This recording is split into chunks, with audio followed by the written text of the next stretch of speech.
Can everyone see my screen? Thank you for thumbing up. Thank you. So, hi everyone. Again, introducing myself. My name is Yang. I feel like I'll be hosting coffee hour, but I have never officially introduced myself to everyone. So, I'm from China, and this is my fourth year, almost the fifth year in the United States. And I am PhD student here and studying the higher education. This is my second year of doctoral study, and all my passion is about international student and intercultural communication. So it's my pleasure to be here to talk about the culture of my home country and how I perceive. But also, I wanted to share that all I share today is from where I grew up, from where I saw. It's not necessarily represent everyone's perspectives, but that's the home country of in my eye. But anyways, my name is Yang. If you have a hard time to pronounce it, so my friend told me that it's hard to pronounce. They always pronounce it as Yan, which means speak in Chinese. My name means ocean in Chinese, so it's pretty much different. Then my friend, which is Laura, she told me that you can teach people like this. It's young, old, young, old. I'm not old. I'm young. So that's how you pronounce my name. But it means ocean in Chinese. And I also typed the pinyin of my country's name in the screen. It's called 中国. So if you have any interest to practice Chinese, go for it. But if not, Mandarin is very, very complicated. I understand that. But anyways, I want to give you a general virtual, like a visual thing of like what is China looks like and where it is. So that is where China locates. It's over here. And we also call China a country of rooster. It doesn't mean that we have so many roosters. It's just because that the country, the China is, the shape is like the rooster, right? Like it is head, it's a body, and little legs. And where I come from this part. It's like the jaw part. That's where I came from, and also why my name is means ocean because you can see that it's a seaside place. It's surrounded by sea, and my name means sea. So that's where my name comes from. But anyways, a little bit background of China is huge, the land, and we also have a lot of populations. Also, we have over 5,000 years of civilization, a lot of histories. So every piece of this country, it consists of the history. So that's the charming part of China is like you can always find a story from everything. But I don't want to go that deep for that. But I do want to show you some signature city in China, such as Beijing, Shanghai, and also Sichuan. I want to emphasize Sichuan today because I talk about a lot of things related to Sichuan. Also later on, what Jesse's cooking is related to Sichuan too. But I do want to show you a little more thing about panda here because I feel we're all Zoom overwhelming at this Friday afternoon. And I hope you could feel a little bit enlightened by what I'm showing you right now of those cute pandas. Um, because I feel panda like this fluffy, round animals, they're super, super cute, even though I haven't hugged any one of them yet because I couldn't. But they're just giving you so much happiness and joy when you saw them. And also in China, we believe it's an animal that give us blessings and best wishes and luck because they're like round and Chinese people believe that people should gather together and uniform and like to achieve something together. So that's China, that's Panda, and Panda Express is not authentic Chinese food, just an FYI.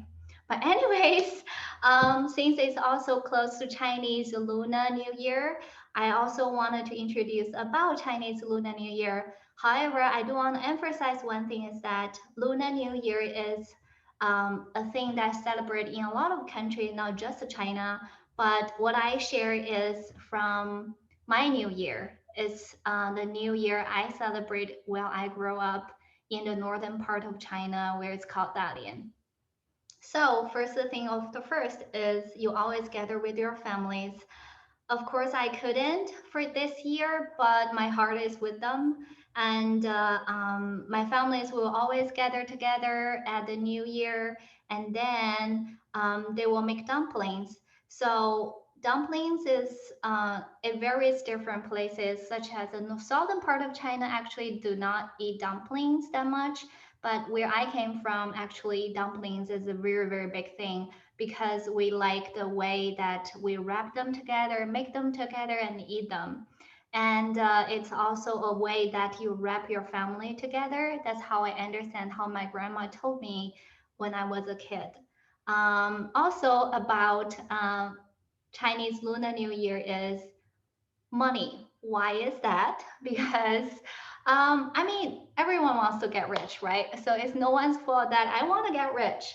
So we have 7 days of the Chinese Lunar New Year off. So you on the fifth day of the Chinese Lunar New Year, we believe that there is a god called the god of money. It's his birthday. He will come to the earth, and then we can pray to him and wish our best for the new year in our job, promotions, and everything. So we have a god called God of Money. And on the left corner here is a red pocket because we believe the red can bring us luck and best wishes. And if the older generation we believe that older generation, the longer they live, they carry more luck because they know so many things. They've seen so many things that we haven't seen yet. So they will use a red envelope and put their wishes and pass it down to the younger generation. That's how we make this family idea and concept broad and to everyone. And here is a chart and a graph of Chinese zodiac. So I think it's a very charming and signature of Chinese culture because actually we haven't been in New Year yet in Chinese lunar calendar. We're still in the year of rat. It's here. And this year is the year of ox. And you can try to find your own year of birth. Then you could correspond to which Chinese zodiac you are. For example, I am a snake. And each of the Chinese zodiac, we believe it means some of the personality traits. So you can check it out. Let's say the ox, we believe the ox are diligent, dependable, strong, and determined. And also, if this is your year, Chinese people believe, especially from where I came from, that you should wear red, like all red, because red can really bring you a lot of luck. For example, my grandma is this year is my grandma's year, so she had from inside to outside everything is red, like even her belt and socks are red, because that's how we believe that red can help us to bring luck and get away out of the troubles and stuff. Um, but anyways, find your own Chinese zodiac if you're interested. There are so many information about what is this 12 zodiac comes from if you're interested. Food. Chinese people love eating, and we love eating in a group because that's how we believe that we can hang out together and bond with each other. For example, like I said, Sichuan is a great bonding throughout the whole session because hot pot. It's really, really delicious, and it's a thing that you can eat with your friends and family for 3 to 4 hours nonstop. You get so full, but you still want to keep eating, and that's a bonding moment. And also the white rice, it's a very authentic Chinese food. And also chopsticks. I'm not going to show how to use it today, but I know it is hard, and we've been learning it for a long time since kid. It's fine to not know it, but if you want to try, it's definitely worth to try it. It's a completely different experience if you eat with chopsticks. Also, Peking duck.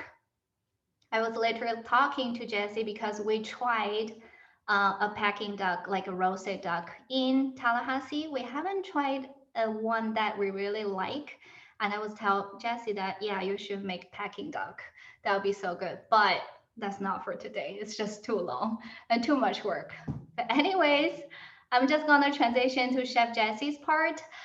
So today, Jessie and I, we discussed and thought we want to make a signature and also very colored red and the cheerful dish. We call it Mapo Tofu. So you can see that here, mostly when we see it, it's Mapo tofu, right? It's not tofu, but this is like Chinese way to say it, Mapo tofu. It's a signature dish from Sichuan, and I believe it will be super, super good. But seems like Jesse couldn't wait. I'm gonna transition to him, but give me a second.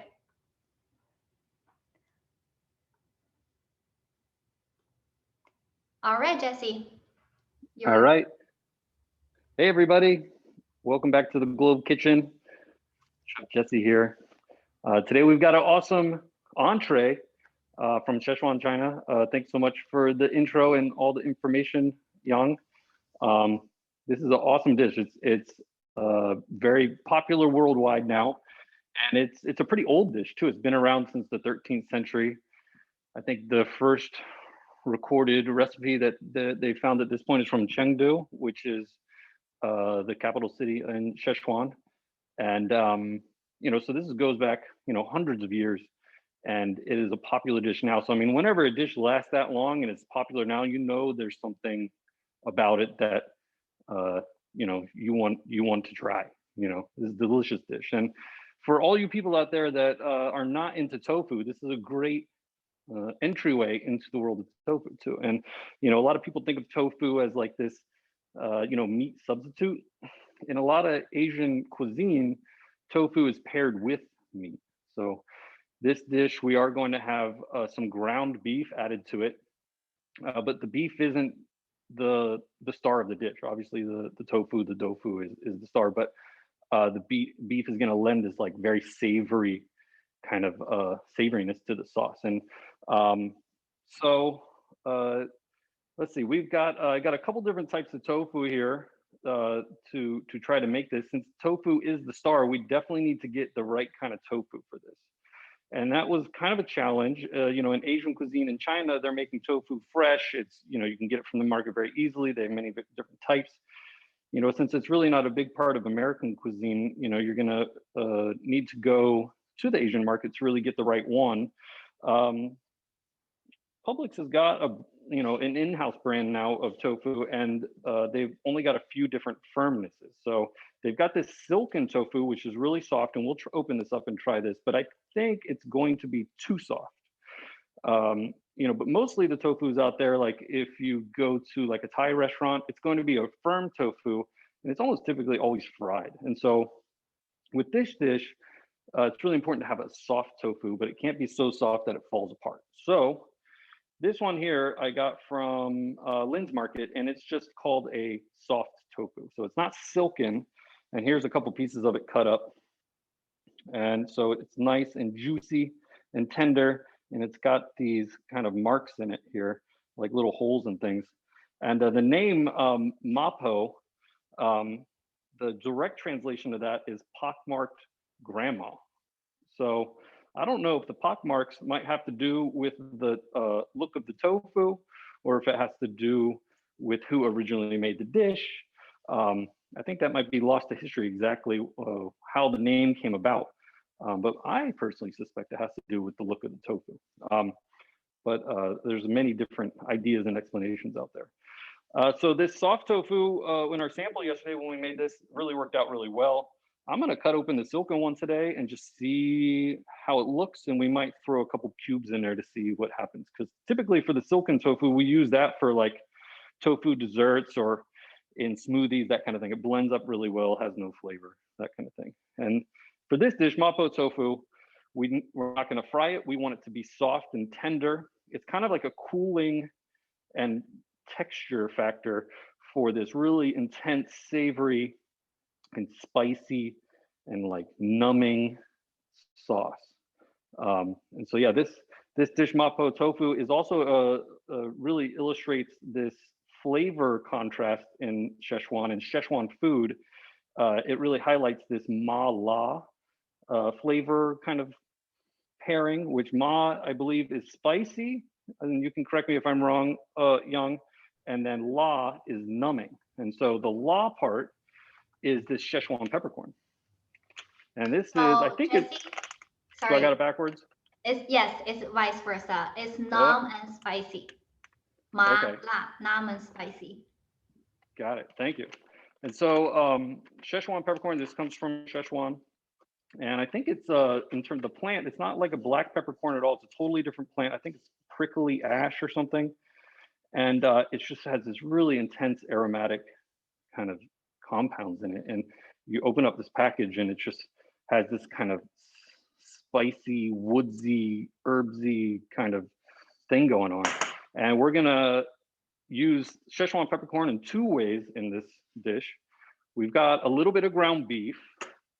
I've got a knuckle of ginger here. We're gonna peel that in a minute. I've got a few cloves of garlic chopped up.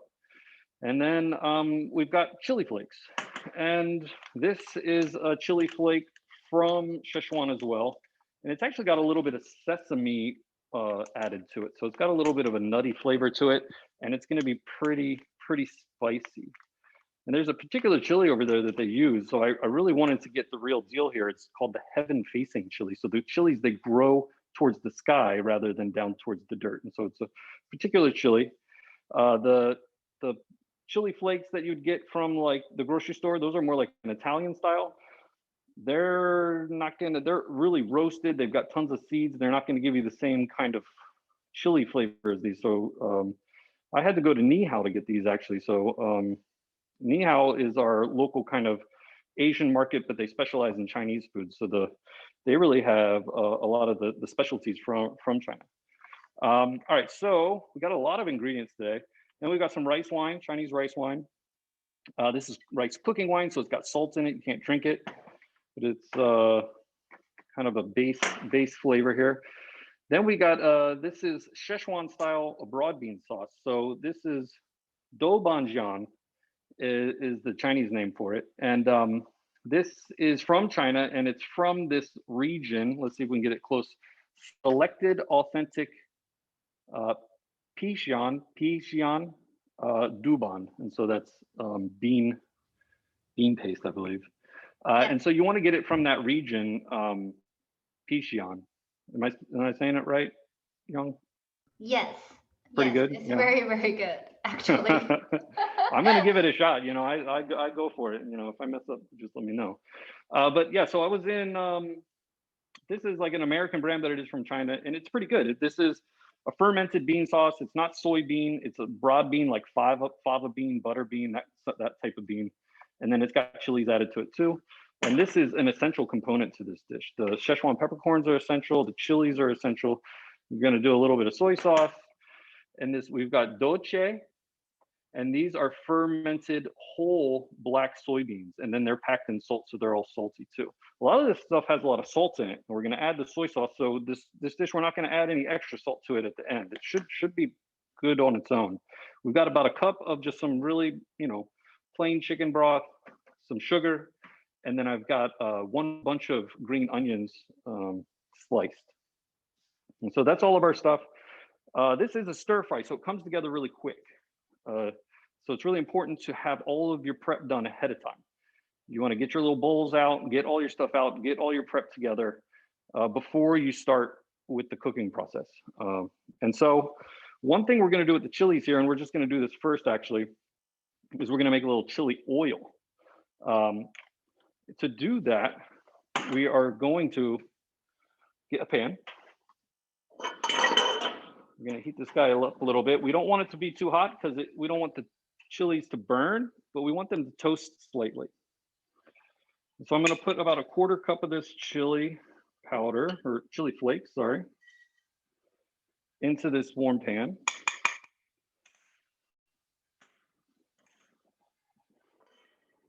Move this wok out of the way.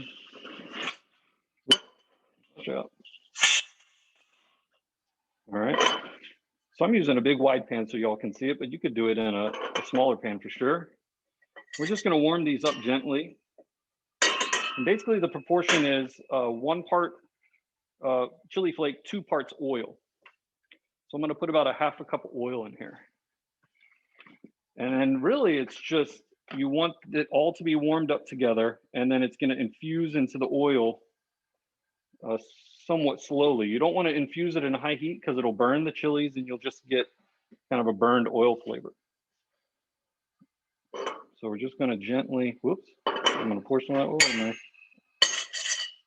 Gently kind of stir this around. And we're gonna pour our oil in.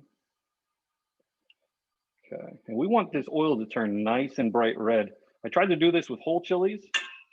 Some recipes out there recommend whole chilies and roasting them, but I just couldn't get the color to be nice and red. And part of this dish is the presentation. A big part is this really bright red sauce. So one way to do that is to use these chili flakes. Then it also infuses all that chili flavor into the oil, so it's just totally, that flavor just, you know, immerses through the whole dish. Okay, so we're gonna let that gently warm up a little bit more. I'm gonna watch it so it doesn't brown up too much. All right, so that's not gonna fall off. Good, okay. So let's take a look at this tofu. We're gonna get some of our items prepped up here. I've got about a half a pound of the tofu cut here. This is kind of an odd size. This serves 4 people, and the recipe is 1.5 pounds of tofu for this amount of sauce. So it is a package and a half of tofu. That's a little bit awkward because you will have about a half a block of tofu left, but you know, I'm sure y'all can get creative and make something else with the half block, or just make a little more sauce with this. And so you want to cut up big chunks of tofu, about 1 inch. So I cut the tofu right down the middle to start. And then here I'm going to cut this into 3 big strips and just try to keep it nice and even. And then here I'm going to do 4. So I'm going to cut 1, 2, 3. And so I get 4 chunks. All right. Whoops. There we go. So I'm just going to put all these big chunks right in with this other batch that we have. Let's check out this silken. I just want to see it really and see what it looks like. It's kind of interesting because it fills. Oh yeah. All right, so that started to bubble a little bit, and so I'm going to take that off. We're getting some nice roasting there. That's good, but we definitely don't want it to burn. So I'm going to pull that off. I'm actually going to put it in a little bit of water. Oh, it's good. I'm going to set it to the side. Set it to the side, let it marinate. The chili infuse in the oil there. All right, so this just kind of fills the package. It even I bet it goes in as a liquid and then it gels once it chills or something. So this is actually semi-firm for a silken. They're super soft silken. And this is just silken, so it's hard to tell. But as you see with this one, we don't have any of the pock marks in it. So I'm thinking that the silken isn't the way to go. I'm thinking that the soft is really the way to go. So let's just slice this up real quick. And whoops, yeah, let's leave those whole. I'm going to put it back into our silken container. Whoops. And we will add a few pieces to our batch and see how they turn out, see if they melt or not. Okay. I think that no matter which kind of tofu, it still have a different taste and flavor adding to this dish. But it's only the silken tofu is really hard to keep it as not break. They are just so silken, but it will have a different flavor though. Right. Okay. So yeah, that's when part of this is you want the presentation to have these big cubes of tofu in the sauce. So yeah, that silken, when you're tossing it in the sauce, can just kind of turn to mush once it heats up too. So I've got a few cups of water that I boiled here. And so this, once you get your tofu cut up, it's gonna be in a non-reactive bowl. So you don't want this in a soft plastic bowl. You could also put it in a glass bowl and microwave it with some water. That'd work too. We're just gonna boil some water and cover the tofu in the boiling water. And we're gonna put a lid on it and just let it hang out. Oh yeah, those chilies look good. Okay, all right, so this is gonna hang out here. And let's get the rest of our items prepped up. We've got a knuckle of ginger. We'll cut the end pieces off. And there we go. I like to just use a spoon real quick to scrape off the skin. Works really easily. You can get into all these little crevices, preserve all that ginger. And I like a lot of ginger in this personally, but some recipes had ginger, some recipes did not. To be honest, I want to give you all a heads up. I did a fair amount of research on this because I really wanted to get something authentic. Online, there's a lot of bad recipes where people are putting like Chinese 5-spice in and stuff like that, and this really doesn't belong in this dish. So there's a lot of people take a lot of personal liberties in making it different ways, but I really wanted to make the kind of the truest version as I could to how it originally was in Szechuan. And so I found a really cool website. It's called Serious Eats, and they've got a lot of good stuff on this website. It's not particularly Chinese or anything. They do all kinds of stuff, but the author of the piece loves Mapo Tofu and went to this Chinese restaurant outside of Boston, and it's called Lunar, and just had the best Mapo Tofu there, and got to know the chef, and went in and as Chef Zhang, and kind of checked out his whole system and how he does it. And so there's a website that we're going to post on there if you guys want to check it out and see a little bit more. There's a whole photo montage of how this chef does it in his restaurant. And so I lifted some of his techniques and added it to my recipe. And my recipe is a little bit different, but a lot of the real techniques came from his recipe. So I got to give him some credit. But there's a lot of bad recipes for this out there. Whoa, all right. That's okay. I lost a little bit. That's why it's good to have a little extra, just in case you lose some. All right, so this is a microplane, and this is how I like to process ginger personally. It gets all the seeds out, and you get ginger juice, you get mashed. It really mashes the ginger up. And so when it combines with whatever you're cooking it with, it's really going to disperse really well into the sauce or the dish or whatever. Okay. So here's our ginger. Let's ditch this. I think I'm done with this now. I got some comments for you, Jesse. It's like you really had a very expertise skill techniques in peeling those gingers. I've never used a spoon. That's good. Yeah, It's no, it so works. clean and quick. Yeah, it makes it's very easy. I'm making it. It's really as easy as it looks. All right, so you're also going to need for this. You don't need a wok, but a wok is definitely the right tool. You could definitely use it like a 12-inch, like a big skillet. And so the first thing we're going to do is we're going to start heating this up a little bit. We don't want to be on super high, but we're going to go like medium high. We're going to do about a tablespoon of the Szechuan peppercorn right in there dry. And this is going to toast it.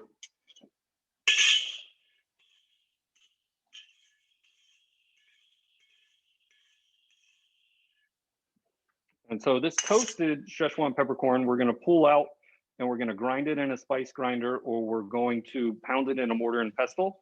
And we're going to save this for later. But we do want to toast it up pretty good here. When you're toasting it, the aromatics should blossom. You should smell it stronger and stronger. If it smokes a little bit, that's even okay. You don't want it to char and turn black, but the toasting definitely is going to develop the aromatics and bring out the oils.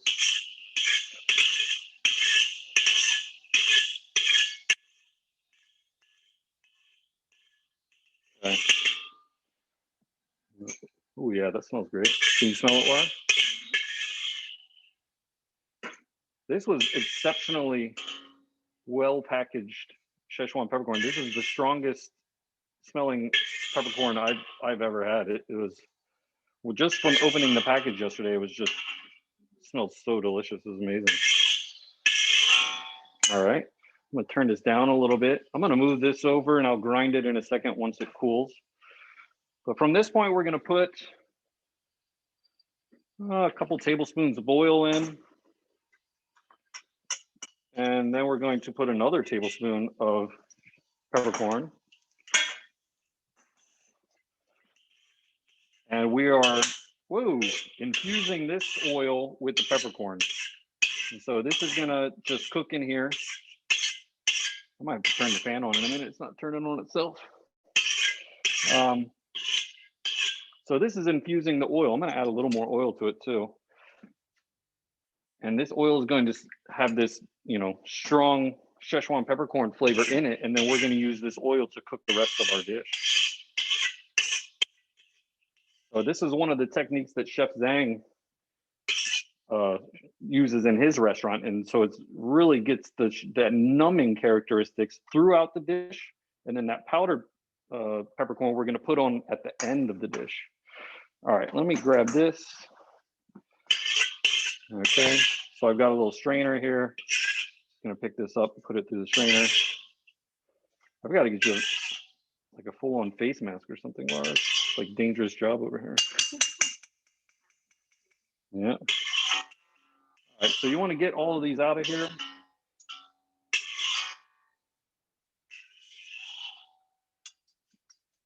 Get all that oil out. All right. All right, so we're gonna get the temp back going here, and then the beef is gonna go in next. You want to chop your beef up really well.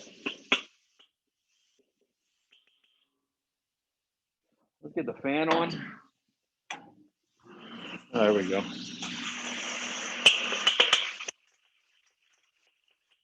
We're going to chop this beef up really good so it gets into little bits. We want it to be tiny little bits.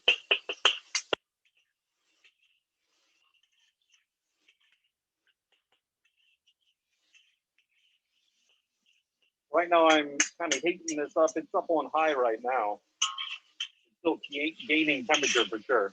Probably about more than a medium heat. All right. So from here, we're going to add our garlic and our ginger.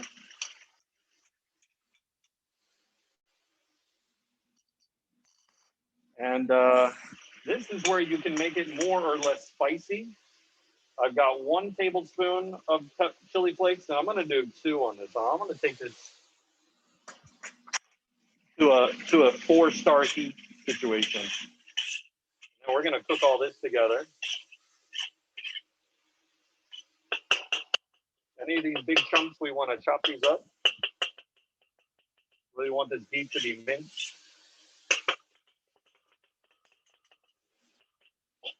Oh, the ginger smells so good.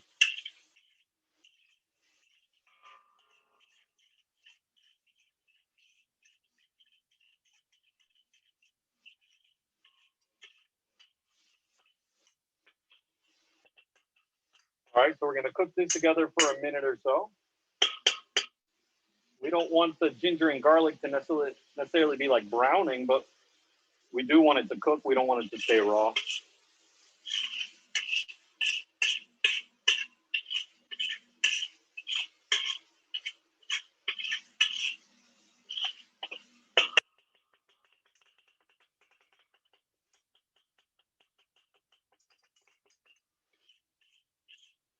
Pretty good here.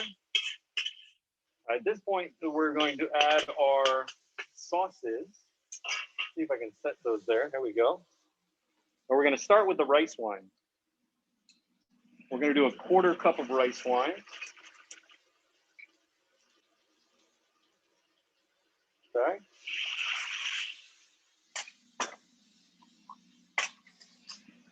We're going to do about 3 tablespoons of the doubanjian. This is the fermented bean and chili sauce. 1, 2, 3. Okay, a little bit more maybe.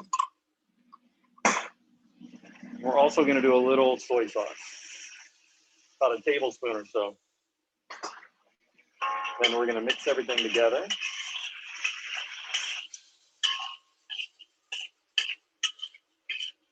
Oh yeah. Starting to look good. Oh, I think this is spicier. My eyes feel spicy. The steam is spicy coming out there. Okay. And we're going to do a little pinch of these little black beans. You're just leaving them whole. Just put a few in there. Doesn't have to be a lot.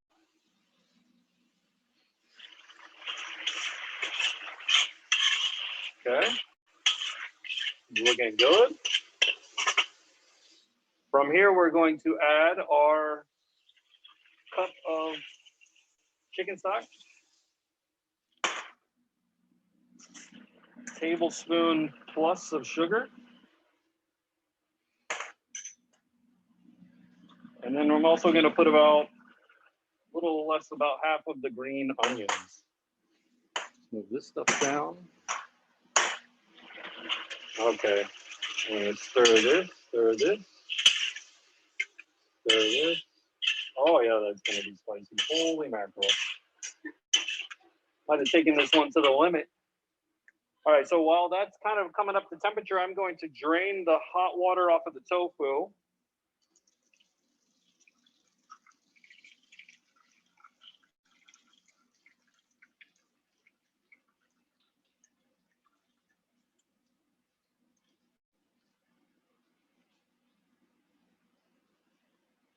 And I'm just using my lid here, just getting it all out.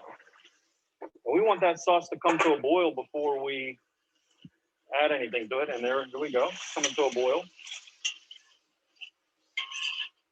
We heat up the tofu in the water so that when we add the tofu, it's already hot. We don't have to cook the tofu in the sauce.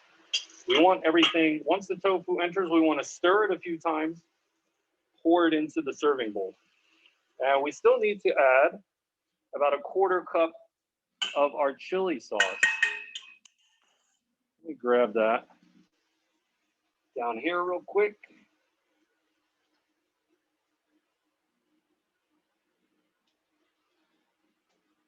All right.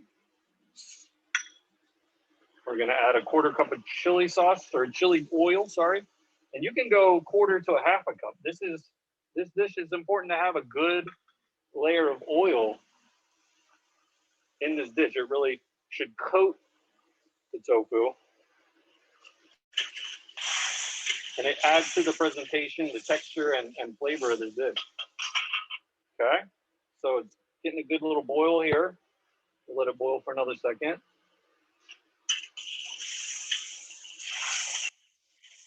Oh yeah, oh, it's so flavorful. Okay. So we're gonna take our hot tofu. We're gonna turn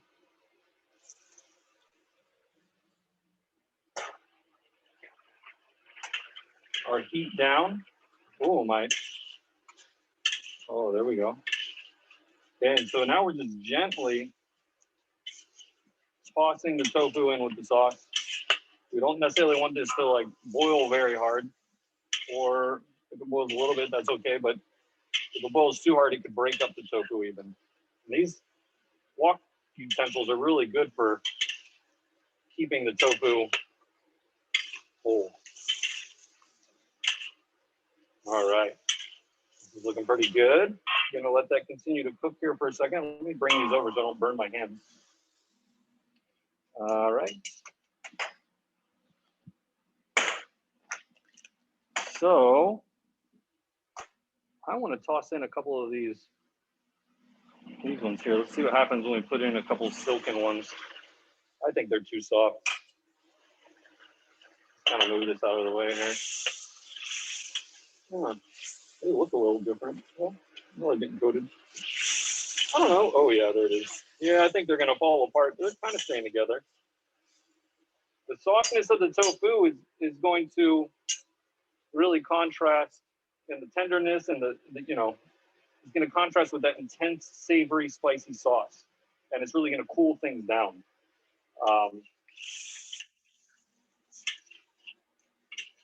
But too soft, and it becomes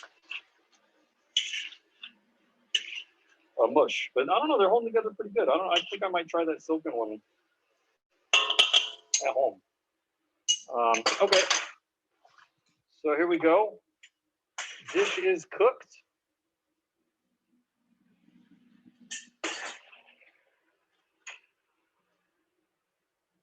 And from here, you want to take it and get it into a nice serving bowl. Whoops.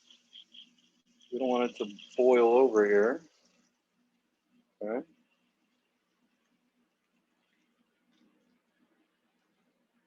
And serve it family style. Bring a nice big bowl of food to the table. I love going to the Chinese restaurants with the lazy Susans in the middle of the table. It's one of my favorite ways to eat. Share with everybody. Can't wait till we do that again. All right, so let's see if we can kind of stir this up a little bit, get some, there we go. Oh yeah. Okay. So you have tofu in large chunks. We've got a nice hot red layer of oil on the top, and that oil is going to help keep the whole dish hot. So it's keeping the water from evaporating too quickly too. So it's not cooling as fast as it would if it was just without all this oil on it. All right, so I'm gonna grind this. Well, maybe not. Come on, there we go. So the Szechuan peppercorns, it's really important to grind these up really well too. If you use a mortar and pestle, you really gotta grind and grind and grind. The spice grinder is definitely a little bit faster to get it down. Yesterday I didn't grind them so well, and I got a little of the prickly ash. You know, it's kind of catches in your throat. So I'm going to try to grind this as fine as I can. And this, the Szechuan peppercorns, if you've never had it, the numbing effect from them, you get this tingling sensation throughout your mouth. It's really amazing, and it's very unique to Szechuan peppercorns. It's very, very good.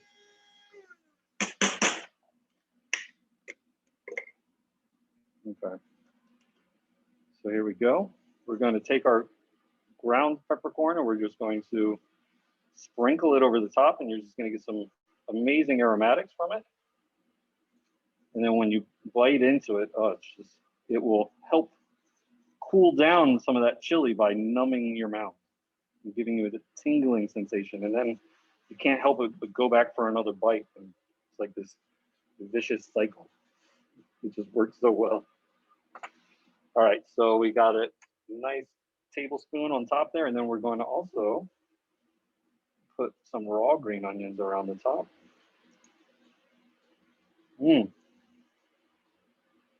There we go.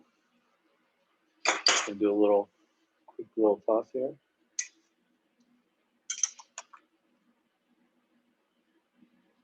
All right. And this is our Mapo Tofu. Thanks for hanging out with me in the kitchen today. I want you to try this dish at home. It's really easy and delicious and classic Chinese cuisine. So let me know how it goes. See you all later. See you next week, hopefully, and have a good weekend. Thank you, Jesse. And thank you You're to welcome. put the white rice by it. It's just the perfect match when you put those two things together. Right. Yeah. You got to have the white rice with it too. It's definitely a perfect combination. Yes, and that color is very like cheerful color, and the red coating very thick. And that's what we want in this kind of Chinese dish, especially at this cheerful time of Chinese Lunar New Year. But anyway, thank you, Jesse, to make this so perfect, as always. Oh, you are so welcome. I can't wait for you to try it and tell me if it's good or not. That's going to be my true test, whether I pass or fail. You're going to let me know. You bet I will. I will definitely do it. But thank you so much. And thank you everyone for